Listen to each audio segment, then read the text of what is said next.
বন্ধু তুই এটা আমারে কি দেখাইছস? আমি তো চোখ ফেরাতে পারতেছি না। তোর লাগে মই শান্তি পারবো না। মই একটু মাই এটা দেখলাম, মই একটু প্রেম টেম করবো, এখন তুই আর সেটাতে বাড়তে হবে। হ্যাঁ, এটা কোনো কথা হইলো? আরে কি বলিস বন্ধু, আমি একটু দেখি, দেখ দেখ ওর ফিগারটা একেবারে জোস। তুই এখন ফিগার চর, আর কতক্ষণ পরে অন্য কিছু চাইবি। তুই দেখি চান মই দেখি, এটা সুন্দর না সেরকম না। ছবিটাকে দেখছে প্রথমে তো মই দেখলাম, তাহলে মোর পছন্দ হচ্ছে, তুই কেন এখানে আবার নিচ্ছিস? পছন্দের তো যে কারণ হতে পারে, আমার তো হয়েছে, বুঝতেছিস না? তোর জ্বালা আমি মাইয়াও দেখতে পারবো না, তুই আমাকে সব জায়গায় বাধা দাস শুধু। ওই কই যাস? এদিকে আয়। ভাইয়া মসজিদে যাচ্ছে। মসজিদে যাস? হ্যাঁ, এগুলা কি পোশাক আশাক দেখে তো মসজিদে যাস, সেটা তো বুঝি না। তুই কি কিসের নামাজ পড়াস? আজান দে না এখনো। ভাই আজান তো একটু করে দিবি না? দেখতেছিস সাদের প্যান্টের অবস্থায়। তুই কিসের নামাজ পড়াস? তাই প্রত্যেকদিন দেখি এখান দিয়ে যাস সালাম কালাম না, তুই কিসের নামাজ পড়াস? ওটা কোনায় যে কোন মাইয়ারে টিজিং করছ, ওটা ইয়ে তো করো না, ইয়ে করে মসজিদে জোরে। নামাজ তো প্রত্যেকদিন হয় তাই না? তুই কি আমাদেরকে নামাজ শিখাস? আমরা নামাজ পড়ি না? আমরা সপ্তাহের মধ্যে একদিন পড়ি। তুই কি ডেলি ডেলি এটা কিসের নামাজ? হ্যাঁ, এটা কি কোনো নামাজ হলো? যা যা এখান থেকে। নামাজ শিখে দিলে। ওরা আমার ফ্রেন্ড হয়ে এরকম, এটা তো আমি ভাবতে পারতেছি না। শেষ হয়ে গেল, আসলে ওদেরকে কিছু বলা দরকার। বল ভাই, দেখছস কি হট সিন? হ্যাঁ, কি খবর বন্ধু, ভালো আছস? এই তো ভালো। শুধু শুধু দেখ দেখ দেখ ভাই, কি হট। একটু সাউন্ড দেখ, একটু সাউন্ড। আরে ওইটা দেখ সাসা, কি হট। সে তো জোস না? হ্যাঁ। আর দেখ না। আচ্ছা আজান দিচ্ছে, চল নামাজে যাই। নামাজে? আচ্ছা তুই যে, আমরা আসতেছি। যা যা যা, তুই যা। এখন গেলে কি সমস্যা? না না যা, তুই যা, আমরা আসতে। এখন আজান দিচ্ছে, এখনই চল যাই, নামাজ পড়ি, পরে কাজ। আচ্ছা তুই যা, আসা এত কথা কেন বলিস? যা। আমরা পরে যাবো, যা। আচ্ছা ঠিক আছে, যাই। বেশি কথা বলে তাই না?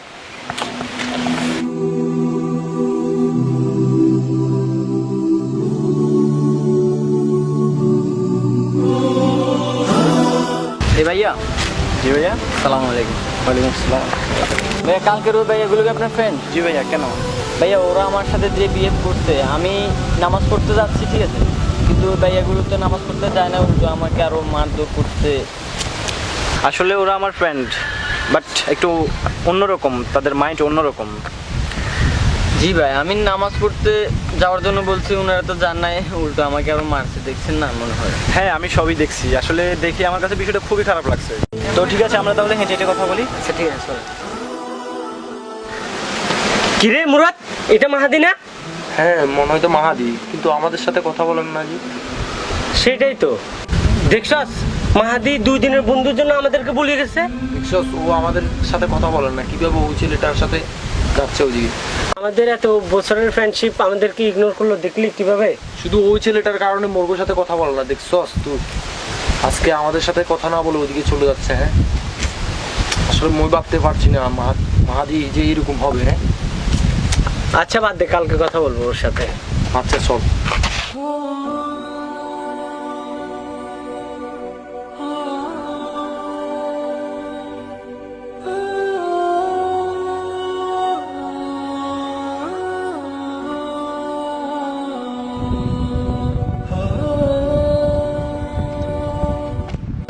বন্ধু, এটা কি হলো বন্ধু? কই কিছু না তো, কি হয়েছে? কিছু না তো বুঝতেছিস না? আমাদের সাথে কয়েকদিন ধরে যোগাযোগ নেই, কথা নেই। তো নতুন একটা বন্ধু পাইছস, আমাদেরকে ভুলে গেছস।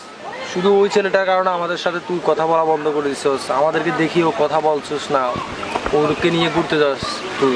মানে এটা তো বুঝতেছি না যে তুই আমাদেরকে যে ইগনোর করতেছিস কেন, বা কি কারণে করতেছিস আমরা বুঝতেছি না। তোরা বুঝতেছিস না, আর আমি কি কারণে এরকম করতেছি সেটা তোরা খুব ভালো করে জানিস। তোদেরকে আমি ওই দিন বলছি চল আজান দিতেছে নামাজে যেতে, ভাই তোরা যাস না। তোরা অথচ উল্টা আরও একজন আমার ছোট ভাই, তোদেরও ছোট ভাই হবে, সে নামাজে যাইতেছিল, অথচ তোরা উল্টা আরও তাকে বাধা দিবি। কাজটাকে ঠিক করলি? বল, তোরা মুসলমান হিসেবে কি তোর দায়িত্ব ছিল ওই ছেলেটাকে আটকানো? বল, এখন চুপ করে আসিস কেন? তোদেরকে আমি ওই দিন ইগনোর করলাম, তার কারণ হচ্ছে আমার মতো একটা মানুষের তোরা ফ্রেন্ড, বাট তোরা এই কাজটা কীভাবে করতে পারলি সেটাই আমি নিজের কাছে নিজেকে খুব লজ্জা লাগতেছে। আমি মানতে পারতেছি না এরকম একটা কাজ তোরা করতে পারলি মুসলিম হিসাবে। দেখ তোদের বয়স যদি এখন 20 বছর হয়ে থাকে, বাট তোরা 20 বছর আগে এই দুনিয়াতে ছিলি না, বাট এখন আবার আসস, হতে পারে আবার সামনের 20 বছর তোরা থাকবি না। সেটা কি তোদের মাথায় আছে, চিন্তা আছে? তোদেরকে আমি ওই দিন নামাজে যেতে বলছিলাম, বাট তোরা তো যাস নাই, উল্টা আরো একজন মুসলিম ভাই যাইতে চাইছিল, তাকেও তোরা যাইতে দিস না। আমরা যাবো কেন, আমাদের ওই দিন কাপড় চোপড় পাচ্ছিল না, তাই যেতে পারিনি আমাদের। কোন দিনও বা তোদের কাপড় চোপড় ঠিক থাকে, যখনই তো বলে তোদের এই অবস্থা, এটা না সেটা, এটা না সেটা, একটা না একটা প্রবলেম তোদের থাকে। দেখো ভাই, কুল্লু নাফসিন যায়িকাতুল মাউত, পৃথিবীর মধ্যে সকল প্রাণীকেই মৃত্যুবরণ করতে হবে। তার জন্য অবশ্যই একটা সময়সীমা আছে। ওই সময়ের মধ্যে আমাদের সবাইকে মৃত্যুবরণ করতে হবে, যার জন্য যে টাইম নির্ধারিত করা হয়েছে ওই টাইমের মধ্যে আমরা সবাইকে মরতে হবে। তার 1 সেকেন্ড আগেও না, তার 1 সেকেন্ড পরেও না। এখন কি তোরা মরবি না? তোদের কি মরতে হবে না? আর মরার পরে তোদেরকে জিজ্ঞেস করে যখন, তখন তোরা কিসের উত্তর দিবি? কি উত্তর দিবি তোরা? ভাই আমাদের ভুল হয়ে গেছে, আমাদের নানা রকম কাজ থাকে, তো সেজন্য আমরা খারাপ কাজ করি, বা আজ থেকে আর কোনো খারাপ কাজ করবো না, আমরা ভালো করে যাবো। ওই দিনের জন্য সরি। আসলে দেখ, সরি বললে তো আর হবে না, তোদেরকে এখন আমার সাথে ওয়াদা করতে হবে যে তোরা জীবনে আর কখনো যতদিন বেঁচে থাকবি আর খারাপ কাজ করতে পারবি না, সবসময় ভালো পথে চলবি, ভালো উপদেশ দিবি, আর খারাপ কাজ থেকে দূরে থাকবি। আর বাকি সব কাজ নামাজের পর, নামাজের আগে না। নামাজ পড়তে বেশি থেকে বেশি 10 থেকে 15 মিনিট টাইম লাগে। তোরা আমাকে ওয়াদা দেয় যে আজ থেকে আর কখনো খারাপ কাজ করবি না, সবসময় ভালো পথে চলবি। আমরা ওয়াদা দিলাম, আমরা আজ থেকে আর কোনো খারাপ কাজ করবো না। এবং বন্ধু আজান দিচ্ছে, চল নামাজ পড়ে আসি। नमाज के